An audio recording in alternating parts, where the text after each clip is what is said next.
Voilà pour les titres, il est 20h, bonsoir à tous. Des ordonnances, des médicaments pour troubles psychologiques, voilà ce qu'ont découvert les enquêteurs au domicile d'Andreas Lubitz ces dernières heures. À cela, il faut désormais ajouter le témoignage de son ex-petite amie et notamment une phrase qui résonne forcément désormais. Un jour, tout le monde connaîtra mon nom. D'heure en heure, le portrait du copilote s'affine, mais la principale énigme demeure. Pourquoi est-il passé à l'acte? Arnaud Comte, Aurélie Méraud, Jean-Pierre Pasteur. Lors des dernières perquisitions menées dans l'appartement d'Andreas Lubitz, les enquêteurs ont retrouvé, selon la presse allemande, un grand nombre de médicaments, des psychotropes pour l'essentiel destinés à soigner les maladies psychiques. En parallèle, le quotidien Bild a dévoilé aujourd'hui le témoignage de l'une de ses anciennes petites amies, une hôtesse de l'air prénommée Maria, qui durant 5 mois a partagé sa vie.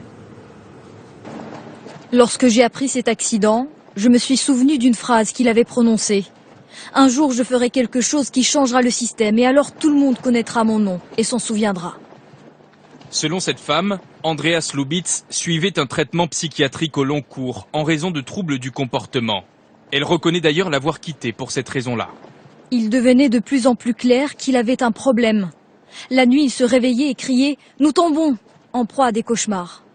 Cette ex-petite amie, hôtesse de l'air de la compagnie Germanwings, explique aussi qu'Andreas Lubitz était bien conscient de sa maladie, mais qu'il refusait d'en parler, qu'il l'a dissimulée volontairement pour ne pas briser sa carrière.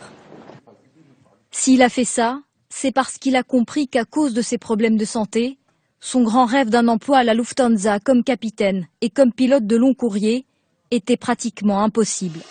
D'autres témoignages affluent depuis quelques heures, comme celui d'un ancien collègue, l'un des derniers à avoir fait équipe avec Andreas Lubitz. J'ai effectué un vol avec lui il y a environ 3 ou 4 semaines. Il paraissait normal, calme. Nous avons simplement parlé de Montabaur, sa ville natale, qui est aussi la mienne. Hier, 3 enquêteurs français sont arrivés en Allemagne. Ils vont s'intéresser bien sûr à la personnalité du copilote, mais ne veulent pour autant rien laisser de côté.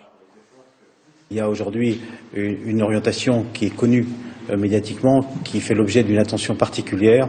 Pour autant, nous n'avons pas aujourd'hui le droit d'écarter toutes les autres hypothèses, y compris l'hypothèse mécanique, tant qu'on n'a pas démontré que l'appareil ne présentait aucune difficulté.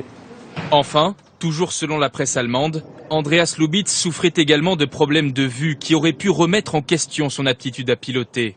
Mais Germanwings, son employeur, n'était apparemment pas au courant.